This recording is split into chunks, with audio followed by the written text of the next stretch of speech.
हाँ जी बच्चों, welcome back.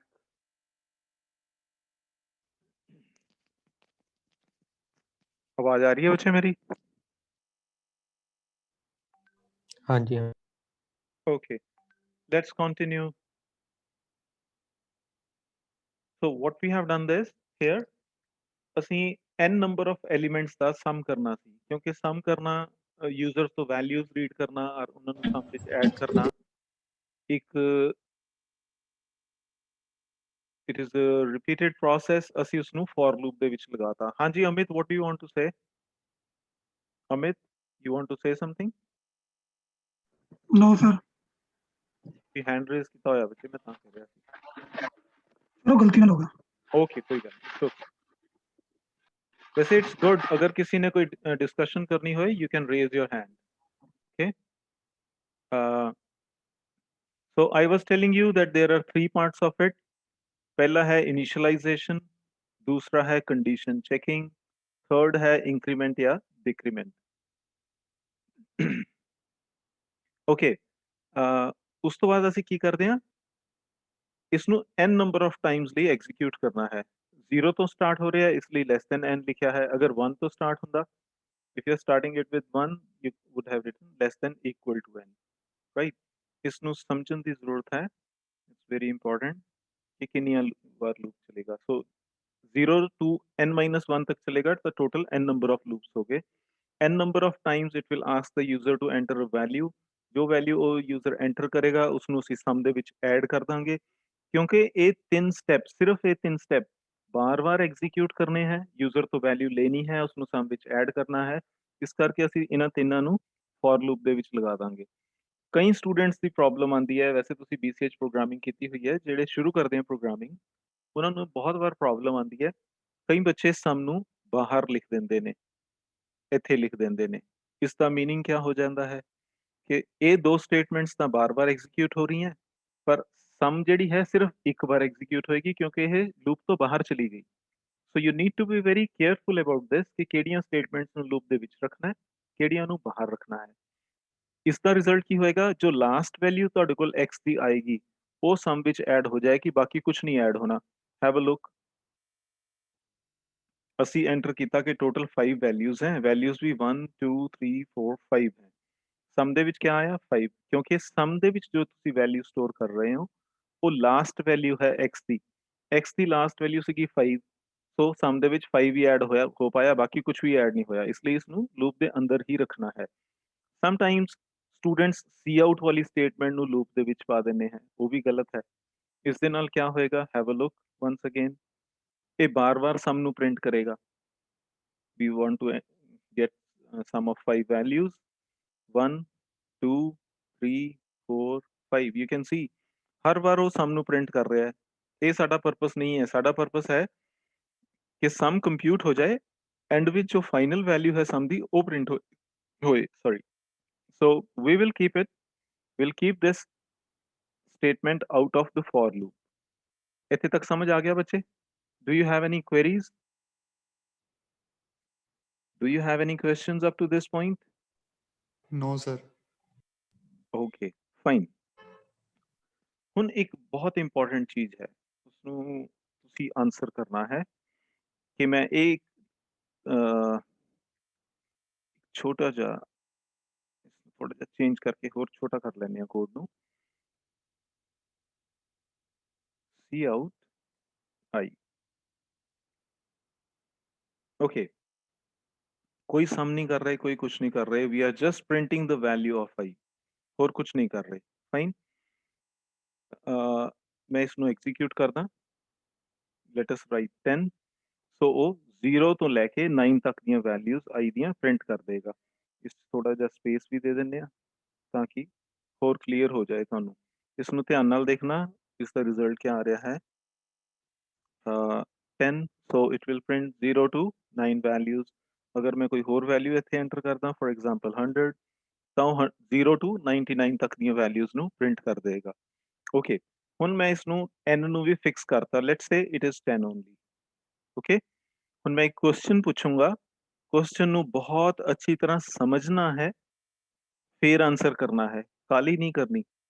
ਜਲਦੀ ਆਨਸਰ ਦੇ ਦੀ ਕੋਈ ਵੈਲਿਊ ਨਹੀਂ ਹੈ, ਠੀਕ ਆਨਸਰ ਦੇ ਦੀ ਵੈਲਿਊ ਹੋਏਗੀ। ਮੈਂ ਤੁਹਾਨੂੰ ਕੁਐਸਚਨ ਇਹ ਪੁੱਛ ਰਿਹਾ ਕਿ ਇਸ ਫॉर ਲੂਪ ਦੇ ਵਿੱਚ ਪਹਿਲਾਂ ਕੁਐਸਚਨ ਸਮਝ ਲੈਣਾ, ਜਦ ਮੈਂ ਕਹੂੰਗਾ ਕਿ ਹੁਣ ਆਨਸਰ ਕਰੋ ਉਸ ਤੋਂ ਬਾਅਦ ਆਨਸਰ ਕਰਨਾ। ਇਸ ਫॉर ਲੂਪ ਦੇ ਵਿੱਚ ਅਸੀਂ i ਦੀ ਵੈਲਿਊ ਨੂੰ ਕਿੰਨੀ ਵਾਰ ਐਕਸੈਸ ਕਰ ਰਹੇ ਹਾਂ। ਮੈਂ ਇਹ ਨਹੀਂ ਪੁੱਛ ਰਿਹਾ ਕਿ ਅਸੀਂ i ਦੀ ਵੈਲਿਊ ਨੂੰ ਕਿੰਨੀ ਵਾਰ ਪ੍ਰਿੰਟ ਕਰ ਰਹੇ ਹਾਂ, ਮੈਂ ਇਹ ਕਹਿ ਰਿਹਾ ਕਿ i ਦੀ ਵੈਲਿਊ ਨੂੰ ਅਸੀਂ ਕਿੰਨੀ ਵਾਰ ਯੂਜ਼ ਕਰ ਰਹੇ ਹਾਂ ਜਾਂ ਐਕਸੈਸ ਕਰ ਰਹੇ ਹਾਂ। ਹੁਣ ਤੁਸੀਂ ਆਨਸਰ ਦਿਓ, ਕਿੰਨੀ ਵਾਰ ਐਕਸੈਸ ਕਰ ਰਹੇ ਹਾਂ i ਦੀ ਵੈਲਿਊ ਨੂੰ? Anybody? My question is how many times we are accessing the value of i? ਹਾਂਜੀ ਬੱਚੇ, one time one time? so दूसरी इंक्रीमेंट हो रही है ਉਹਦੇ ਵਿੱਚ ਇੱਕ ਇੱਕ ਕਰਕੇ ਬੋਲੋ। ਬਲਜੀਤ, ਪਹਿਲਾਂ ਬਲਜੀਤ ਬੋਲੋ। ਸਰ ਇੱਕ ਵਾਰ ਕਰ ਰਹੇ ਹੋ ਦੋ ਇੰਕਰੀਮੈਂਟ ਹੋ ਰਹੇ ਉਹਦੇ ਵਿੱਚ। ਇੱਕ ਵਾਰ ਕਰ ਰਹੇ ਹਾਂ ਸਿਰਫ ਉਹ। ਗੀਤਿਕਾ? Sir, 12 times. 12 times. Okay. Anybody else? 10 times. 10 times. ਹੋਰ ਕੋਈ? Anybody else? 10 times. 10 times. 10 Okay. times. Okay. 10 times. Karman? 11. 11. Sir 11 Sir, 11th time. Okay. Okay. ठीक है। और? 11 times. Okay. और? 11 times. 11 times. Okay. Fine. Okay. We have got a few answers. ਇੱਕ answer ਸੀਗਾ ਕਿ ਇੱਕ ਵਾਰ ਅਸੈਸ ਕਰ ਰਹੇ ਹਾਂ, ਇੱਕ ਆਨਸਰ ਸੀ ਕਿ 10 times, one answer was 11 times. Many of you said 11 times and somebody said 12 times also. ਠੀਕ ਆਨਸਰ ਕਿਆ ਹੈ ਹੁਣ ਉਸ ਨੂੰ ਦੇਖਦੇ ਹਾਂ। ਇੱਥੇ ਇਸ ਨੂੰ ਓਪਨ ਕਰ ਲੈਂਦੇ ਹਾਂ। Okay. Initialization. I told you that there are 3 parts of it. Initialization, condition checking and increment decrement.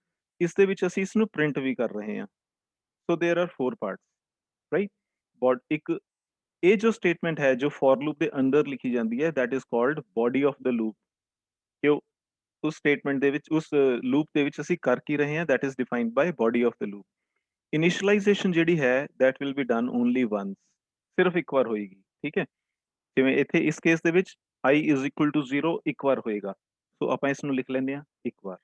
ਮੇਰਾ ਕੁਐਸਚਨ ਕੀ ਸੀ ਕਿ i ਦੀ ਵੈਲਿਊ ਨੂੰ ਕਿੰਨੀ ਵਾਰ ਐਕਸੈਸ ਕਰ ਰਹੇ ਹਾਂ ਜਾਂ ਯੂਜ਼ ਕਰ ਰਹੇ ਹਾਂ। ਓਕੇ, ਕੰਡੀਸ਼ਨ ਕਿੰਨੀ ਵਾਰ ਚੈੱਕ ਹੋਏਗੀ? ਦੇਖੋ 0 to 9 ਕੰਡੀਸ਼ਨ ਟਰੂ ਹੈ ਨਾ, look at it, i is equal to 0, less than 10 ਤੱਕ ਉਹ ਟਰੂ ਹੈ। ਇਟ ਮੀਨਸ 0 to 9 ਉਹ ਟਰੂ ਹੈ। ਫਾਲਸ ਕਦੋਂ ਹੋਏਗੀ? when it will become 10. So total ਕਿੰਨੇ ਟਾਈਮਸ ਹੋ ਗਏ ਇਹ? ਐਨੀਬਡੀ? ਕਿੰਨੀ ਵਾਰ ਕੰਡੀਸ਼ਨ ਚੈੱਕ ਹੋਈ?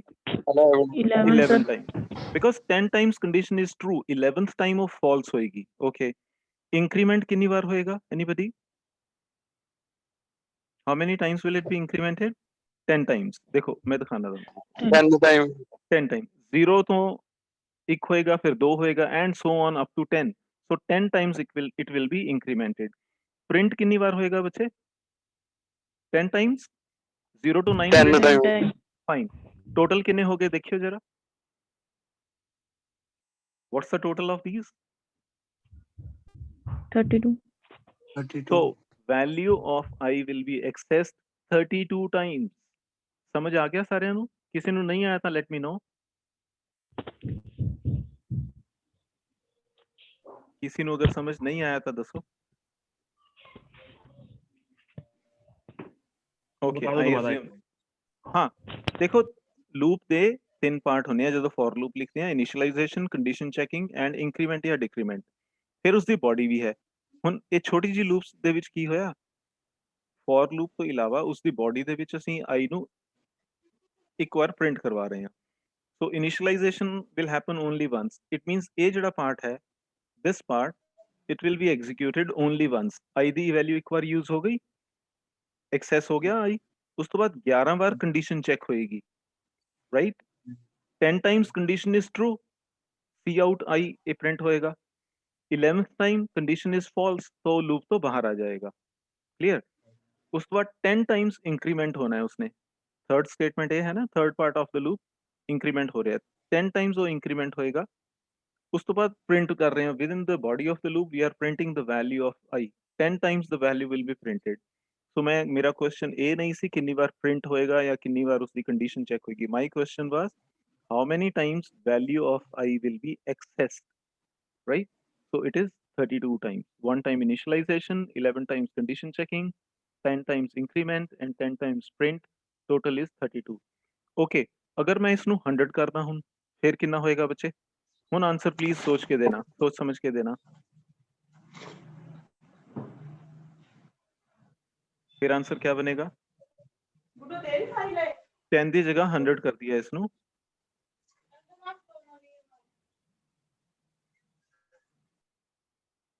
Anybody? 211 जी।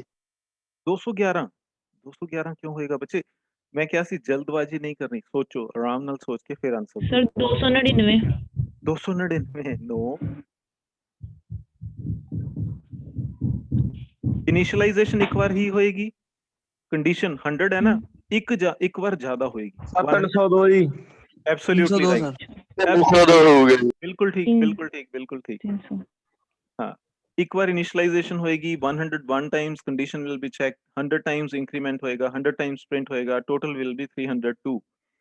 जिन्हां दा आंसर 302 सी, वेरी गुड, ਤੁਹਾਨੂੰ ਸਮਝ ਆ ਗਿਆ ਐਂਡ ਆਈ ਹੋਪ ਸਾਰਿਆਂ ਨੂੰ ਹੁਣ ਸਮਝ ਆ ਗਿਆ ਕਿ ਕਿਸ ਤਰ੍ਹਾਂ ਕੰਮ ਕਰੇਗਾ। ਕਲੀਅਰ ਹੈ ਬੱਚੇ? Yes sir. ਓਕੇ, ਮੈਂ ਤੁਹਾਨੂੰ ਇਸ ਦਾ ਉਹ ਬਣਾ ਕੇ ਦਿਖਾਣਾ ਹੈ ਫਲੋ ਚਾਰਟ। 1 ਮਿੰਟ ਹੋਲਡ ਕਰਨਾ, ਲੈਟ ਮੀ ਕਨੈਕਟ ਦ ਡਿਵਾਈਸ, ਫਿਰ ਮੈਂ ਤੁਹਾਨੂੰ ਇਹਦਾ ਫਲੋ ਚਾਰਟ ਬਣਾ ਕੇ ਦਿਖਾਣਾ, ਉਸ ਦੇ ਨਾਲ ਕਾਫੀ ਕਲੈਰਿਟੀ ਹੋ ਜਾਏਗੀ ਕਿ ਇਹ ਕੰਮ ਕਿਸ ਤਰ੍ਹਾਂ ਕਰਦਾ ਹੈ। Wait for just 1 minute, okay.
Okay, fine.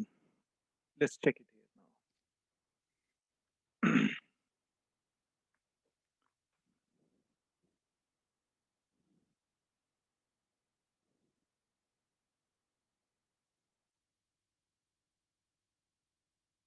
We'll create a flow chart of this.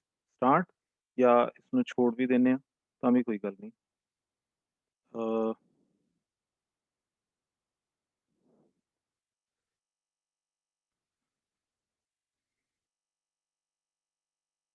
So for loop ਦੇ ਵਿੱਚ ਸਭ ਤੋਂ ਪਹਿਲਾਂ क्या ਹੋਏਗਾ? Anybody? initialization Right? इनिशियल ਉਸ ਤੋਂ ਬਾਅਦ ਕੰਡੀਸ਼ਨ ਚੈੱਕ Initialization. ਹੋਏਗੀ, ਉਸ ਤੋਂ ਬਾਅਦ ਕੰਡੀਸ਼ਨ ਚੈੱਕ ਹੋਏਗੀ, I is less than 10, right? ਉਸ ਤੋਂ ਬਾਅਦ yes sir. if it is true ਤਾਂ ਇਹ ਇਸ ਪਾਸੇ ਜਾਏਗਾ,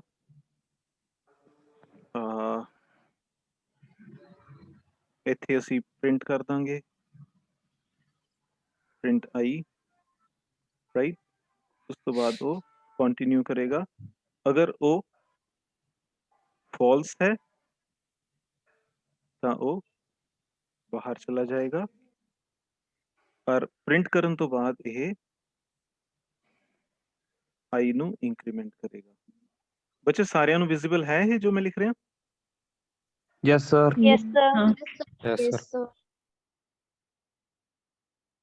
ਓਕੇ, ਇਸ ਤਰ੍ਹਾਂ ਦਾ ਇਹ ਬਣੇਗਾ ਫਲੋ ਚਾਰਟ, ਬੜਾ ਸਿੰਪਲ ਜਿਹਾ ਹੈ। ਸਭ ਤੋਂ ਪਹਿਲਾਂ ਇਨੀਸ਼ੀਅਲਾਈਜੇਸ਼ਨ ਹੋਏਗੀ, ਇਨੀਸ਼ੀਅਲਾਈਜੇਸ਼ਨ ਹੋਣ ਤੋਂ ਇਮੀਡੀਏਟਲੀ ਬਾਅਦ ਕੰਡੀਸ਼ਨ ਚੈੱਕ ਹੋਏਗੀ, ਅਗਰ ਕੰਡੀਸ਼ਨ ਟਰੂ ਹੈ ਤਾਂ ਉਹ ਪ੍ਰਿੰਟ ਕਰੇਗਾ, I ਨੂੰ ਇੰਕਰੀਮੈਂਟ ਕਰੇਗਾ, और फिर वापस जाके वो कंडीशन चेकिंग ते चला जाएगा। ਜਦੋਂ ਕੰਡੀਸ਼ਨ ਫਾਲਸ ਹੋਏਗੀ ਤਾਂ ਉਹ ਲੂਪ ਚੋਂ ਬਾਹਰ ਆ ਗਿਆ, this is how for loop will work. इथों समझ आ रहा है बच्चे? So in this case it will be done only once. ये 11 बार होएगा, ये 10 बार होएगा और ये भी 10 बार होएगा. So total will be 32. Clear बच्चे? समझ आ गया है? Yes, sir. Yes, sir. Yes, sir. Okay, let's continue. No, sir. हाँ, किसनु समझ नहीं आया बच्चे? बोलो की प्रॉब्लम है? ਤੁਸੀਂ ਫਲੋ ਚਾਰਟਸ ਤਾਂ ਕਰੇ ਹੋਏ ਹੈ ਨਾ? ਬਿਲਕੁਲ ਬੇਸਿਕ ਚੀਜ਼ ਹੈ ਫਲੋ ਚਾਰਟਸ ਤਾਂ. ਕਿਸ ਨੂੰ ਸਮਝ ਨਹੀਂ ਆਇਆ ਸੀ ਬੱਚੇ? ਬੋਲੋ. somebody said no. don't hesitate, just let me know. Sir network ਦੀ ਆਵਾਜ਼ ਕਾਰਨ ਸਮਝ ਨਹੀਂ ਆਇਆ, ਵਿੱਚ ਆਵਾਜ਼ ਕੱਟ ਰਹੀ ਸੀ, ਇੱਕ ਵਾਰ ਰਿਪੀਟ ਕਰਿਓ. ਹਾਂ ਬੱਚੇ, ਇਹ ਮੈਂ ਦੱਸ ਰਿਹਾ ਸੀ, this is flow chart of for loop.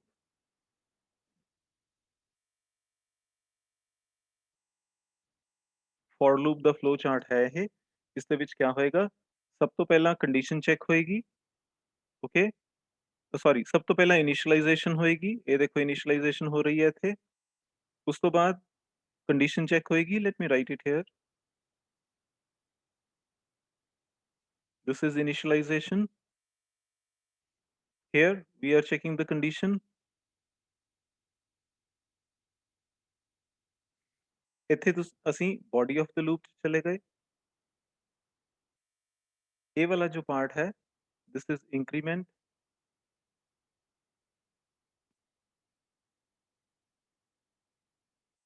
This is increment और decrement part आ गया. And ਉਸ ਤੋਂ ਬਾਅਦ ਉਹ ਦੁਬਾਰਾ ਕੰਡੀਸ਼ਨ ਚੈਕਿੰਗ ਤੇ ਜਾਏਗਾ. ਜਦੋਂ ਤੁਸੀਂ ਵੈਲਿਊ ਇੰਕਰੀਮੈਂਟ ਕਰ ਲਈ ਜਾਂ ਡਿਕਰੀਮੈਂਟ ਕਰ ਲਈ, ਉਸ ਤੋਂ ਬਾਅਦ ਦੁਬਾਰਾ ਕੰਡੀਸ਼ਨ ਚੈੱਕ ਕਰੇਗਾ whether condition is true or not. ਅਗਰ ਕੰਡੀਸ਼ਨ true ਹੈ, it will continue in this flow. ਅਗਰ ਕੰਡੀਸ਼ਨ false ਹੋ ਗਈ ਤਾਂ ਉਹ ਬਾਹਰ ਚਲਾ ਜਾਏਗਾ ਲੂਪ ਤੋਂ. So this is a very simple flow chart of for loop. ਹੁਣ ਕਲੀਅਰ ਹੈ ਬੱਚੇ? ਅਗਰ ਨਹੀਂ ਕਲੀਅਰ ਹੈ, ਨੈਟਵਰਕ ਦਾ ਕੋਈ ਇਸ਼ੂ ਹੈ, ਤਾਂ ਤੁਸੀਂ ਇਸ ਦਾ ਵੀਡੀਓ ਦੇਖ ਲੈਣਾ. ਮੈਂ ਵੀਡੀਓ ਤੁਹਾਡੇ ਨਾਲ ਸ਼ੇਅਰ ਕਰ ਦੂੰਗਾ, ਉਸ ਤੇ ਦੇਖ ਲੈਣਾ. ਓਕੇ, ਲੈਟਸ ਕੰਟੀਨਿਊ ਵਿਦ ਦਿਸ. ਦੋ ਸਟੇਟਮੈਂਟਸ ਹੁੰਦੀਆਂ ਹੈ, ਤੁਸੀਂ ਸੁਣਿਆ ਵੀ ਹੋਏਗਾ ਉਹਨਾਂ ਬਾਰੇ. ਬ੍ਰੇਕ ਅਸੀਂ ਕੇਸ ਦੇ ਵਿੱਚ ਵੀ ਯੂਜ਼ ਕੀਤੀ ਸੀ, ਐਂਡ ਕੰਟੀਨਿਊ. ਆ ਗਈ ਸਰ, ਸਮਝ ਆ ਗਿਆ. Okay, good. ਬ੍ਰੇਕ ਔਰ ਕੰਟੀਨਿਊ ਮੈਕਸਿਮਮ ਬੱਚਿਆਂ ਦੇ ਆਨਸਰ ਗਲਤ ਹੋ ਜਾਂਦੇ ਆ. ਸੋ ਇਹਨਾਂ ਨੂੰ ਬਹੁਤ ਧਿਆਨ ਨਾਲ ਸੁਣਨਾ ਹੈ. ਬੱਚੇ ਜੋ ਆਨਸਰਸ ਦਿੰਦੇ ਆ ਮੈਂ ਤੁਹਾਨੂੰ ਉਹ ਵੀ ਦੱਸੂਗਾ. ਬ੍ਰੇਕ ਬਾਰੇ ਤਾਂ ਬੱਚੇ ਕਹਿੰਦੇ ਆ ਕਿ ਉਹ ਪ੍ਰੋਗਰਾਮ ਨੂੰ ਬ੍ਰੇਕ ਕਰ ਦਿੰਦਾ ਹੈ. ਐਸਾ ਨਹੀਂ ਹੈ, ਐਸਾ ਬਿਲਕੁਲ ਨਹੀਂ ਹੈ. ਪ੍ਰੋਗਰਾਮ ਨੂੰ ਬ੍ਰੇਕ ਕਰਨ ਲਈ ਨਹੀਂ ਹੁੰਦਾ. Let me show you what it will do. we'll put a condition here. If I is equal to 5, then break, else a value ਨੂੰ print ਕਰੇਗਾ. Okay, cout reaching here.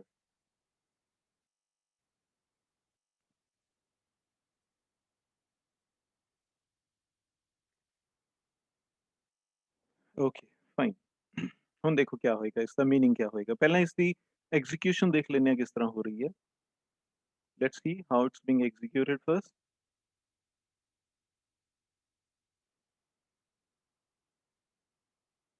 देखो 0 1 2 3 4 लिखा, उस तो बाद बाहर आ गया. What is happening here? You just have a look.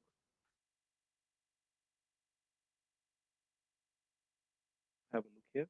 ਅਸੀਂ ਕੀ ਕਰਿਆ, ਜਦੋਂ i ਦੀ ਵੈਲਿਊ 5 ਹੈ ਤਾਂ ਬ੍ਰੇਕ ਕਰੇਗਾ. ਬ੍ਰੇਕ ਦਾ ਮਤਲਬ ਹੈ ਉਹ ਲੂਪ ਤੋਂ ਬਾਹਰ ਆ ਜਾਏਗਾ, ਪ੍ਰੋਗਰਾਮ ਤੋਂ ਬਾਹਰ ਨਹੀਂ ਆ ਰਿਹਾ. ਲੂਪ ਤੋਂ ਬਾਹਰ ਆ ਕੇ ਉਹ ਇੱਥੇ ਆ ਕੇ ਲਿਖ ਰਿਹਾ reaching here. Let me run it again one. ਇੱਥੇ ਦੇਖੋ ਲਿਖਿਆ ਆ ਰਿਹਾ reaching here, right. So program ਚੋਂ ਬਾਹਰ ਨਹੀਂ ਆਇਆ, ਉਹ ਜਿਸ ਲੂਪ ਦੇ ਵਿੱਚ ਬ੍ਰੇਕ ਹੈ ਉਸ ਤੋਂ ਬਾਹਰ ਆ ਗਿਆ ਸਿਰਫ. ਓਕੇ, ਅਗਰ ਇੱਥੇ ਅਸੀਂ ਕੰਟੀਨਿਊ ਲਿਖ ਦਈਏ,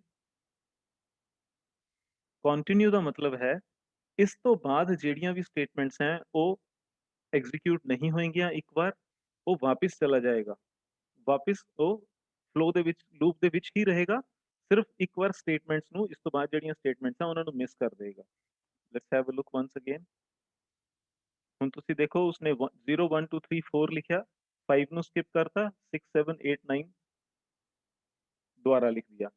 ਹੁਣ ਬੱਚੇ ਇਸ ਦਾ ਕੰਟੀਨਿਊ ਦਾ ਆਨਸਰ ਕਿਆ ਦਿੰਦੇ ਆ ਸਰ ਕੰਟੀਨਿਊ ਲਿਖਣ ਨਾਲ प्रोग्राम कंटिन्यू रहता है मतलब अगर कंटिन्यू नहीं लिखांगे तो प्रोग्राम नहीं चलेगा ऐसा नहीं है कंटिन्यू का मतलब है कि कंटिन्यू तो बाद ਜਿਹੜੀਆਂ नेक्स्ट स्टेटमेंट्स हैं इन the body of the loop वो स्किप हो जाएंगी लूप फिर तो अगे कंटिन्यू करेगी राइट ये वाली स्टेटमेंट ਹੁਣ एग्जीक्यूट नहीं होगी because it is proceeding it is succeeding this continue अगर ਤੁਸੀਂ सी आउट ਨੂੰ ਇੱਥੇ ਲਿਖ ਦੋਗੇ ਸਪੋਜ਼ ਤੁਸੀਂ सी आउट ਇੱਥੇ ਲਿਖਤਾ ਤੇ ਕੰਟੀਨਿਊ ਬਾਅਦ ਚੈੱਕ ਕਰ ਰਹੇ ਹੋ ਤਾਂ ਉਹ ਕੰਟੀਨਿਊ ਦਾ ਕੋਈ मीनिंग नहीं है कोई इफेक्ट नहीं होएगा ਤੁਸੀਂ देख लो 5 भी प्रिंट हो गया राइट इसका मीनिंग सिंपली ये है कि जो कंटिन्यू तो बाद बॉडी लूप की बॉडी ਦੇ ਵਿੱਚ जो कुछ भी है वो एग्जीक्यूट उस टाइम ਲਈ नहीं होएगा इस कंडीशन ਲਈ एग्जीक्यूट नहीं होएगा उस तो अगे कंटिन्यू करेगा so be very careful while answering this समझ आ गया बच्चे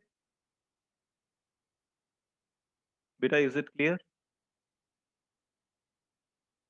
यस सर यस सर किसी अगर नहीं समझ आया तो नो जरूर बोलना हाँ जी Paraminder you are saying something Paraminder ਤੁਸੀਂ हैंड रेज ਕੀਤਾ ਸੀ you want to say something कुछ चैट्स भी हो रही ने let me see what are those chats here some students are saying network problem है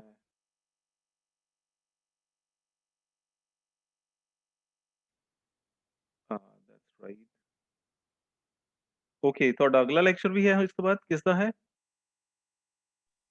यूए ਹਾਂਜੀ Jyotsna Sen ma'am. okay fine we'll continue tomorrow then I'll stop it here itself I'll share the videos with you ਇਸ ਤੋਂ ਅੱਗੇ ਆਪਾਂ ਫਿਰ ਕੱਲ continue ਕਰਾਂਗੇ okay ਜੀ take care ओके सर